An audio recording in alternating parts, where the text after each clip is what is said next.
गृह मंत्रालय का आंकड़ा है भाई, मजाक, मेरा आंकड़ा नहीं है सर। मजाक की बात अरे नहीं है। मजाक आप कर रहे हैं सर, मैं देश मजाक का नहीं मजाक कर रहा हूं। बनाकर छोड़ दिया। 395 आंकड़ा बताएंगे नहीं, अभी अपने जब वोट गिर जाएगी तो कहेंगे अरे आप मजाक कर रहे हैं। कि फ्रांस कैसी बात आप कर रहे हैं? हमने फ्रांसिंग नहीं करी। सत्ता में है तो किसी बात का जवाब ही नहीं क्यों नहीं देंगे देंगे सर? अपनी ही चलाएंगे। बीएसएफ तो केंद्र के अधीन है, ये विरोधाभास क्यों आप कह रहे हैं कि राज्य सरकार रोके? ये ना, ये सवाल पूछा गृह मंत्री से, वो कह रहे हैं तुम्हें क्या भाभी जी की याद करते हो?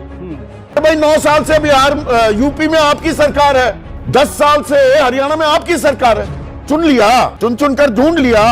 केजी में बैठे हैं, पहली दूसरी में बैठे हैं। मैं आपसे क्या कहा, यूपी का जवाब है। दोस्तों, बंगाल चुनाव आने वाला है, इसीलिए कल अमित शाह ने बंगाल में घुसपैठ को लेकर एक प्रेस कॉन्फ्रेंस की, जिस पर बेबाक पत्रकार संदीप चौधरी ने डिबेट की। और हम आपको दिखाएंगे कि कैसे इस डिबेट में एक बार फिर से मोदी प्रवक्ता को संदीप चौधरी ने अपने सवालों से उनकी बैंड बजा दी। लेकिन 11 साल से दिल्ली में वही सरकार, 20 साल से बिहार में लगभग वही गठबंधन, लेकिन आज भी टीवी पर चीख चीख कर कहा जा रहा है घुसपैठिए देश खा रहे हैं। सवाल यह है, जो इतने साल से सत्ता में हैं, अगर घुसपैठिए सच में इतने बड़े खतरा है तो उन्हें रोका किसने नहीं?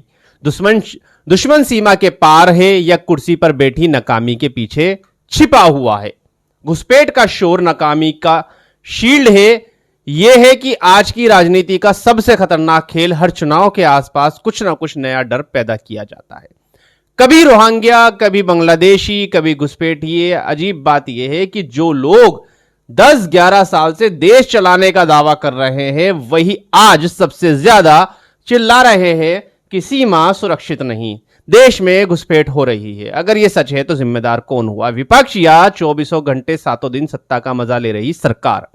सबसे पहले साफ कर दें, किसी भी देश में इलीगल एंट्री को सपोर्ट नहीं किया जा सकता। सीमा की सुरक्षा, नागरिकता का कानून, यह जरूरी है हर किसी के लिए और इनको मजबूती से लागू होना चाहिए। लेकिन सवाल यह है, जो खुद 11 साल से सत्ता में हैं, जो रोज कहते हैं कि घुसपैठिए देश की सुरक्षा के लिए सबसे बड़ा खतरा है, उन्हें इतने सालों में प्रैक्टिकली उन्होंने कितना काम किया? इससे तुम पर घुसपैठियों के साथ हो वाला आरोप सीधे कट जाएगा और फोकस सरकार की जिम्मेदारी पर रहेगा। अगर घुसपैठ इतनी बड़ी समस्या थी तो पिछले 11 साल में कितनी नई फेंसिंग लगाई गई, कितने हाईटेक सर्विलेंस सिस्टम ग्राउंड पर लगे, और सबसे जरूरी कितने लोगों को आइडेंटिफाई करके बाहर निकाला गया। आज भी मंच से वही नारे वही है कि घुसपैठिए निकालो, तो या फिर ये नारा किसके खिलाफ है? विपक्ष के या अपनी ही नाकामी के? ये वो दौर है जहां सरकार खुद बोलती है हमारे पास drones, satellite, biometric data, AI surveillance, हर चीज है। तो फिर सवाल और कड़ा हो जाता है, इतनी टेक्नोलॉजी होने के बावजूद भी अगर आप आज सिर्फ भाषणों में घुसपैठिए ढूंढ रहे हो तो असली काम कहां है?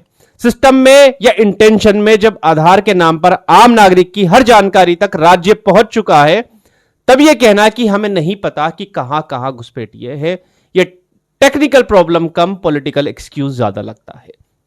हमारा सवाल इलीगल एंट्री को बचाने का नहीं, हमारा सवाल उस सरकार से है जिसने जनता से वादा किया था कि हम घुसपैठ खत्म करेंगे, बॉर्डर मजबूत करेंगे, नेशनल सिक्योरिटी पक्की करेंगे, और अब इतने साल बाद भी सिर्फ माइक्रोफोन से घुसपैठिए निकल रहे हैं, डेटा और एक्शन से नहीं। एक तरफ किसान, मजदूर, युवा, छोटे व्यापारियों के मुद्दे हैं, दूसरी तरफ हर चुनाव में वही पुराना डर, घुसपैठ, जनसंख्या, धर्म परिवर्तन। अब देखिए कैसे संदीप चौधरी ने मोदी प्रवक्ता की इसी मुद्दे पर बैंड बजा दी है।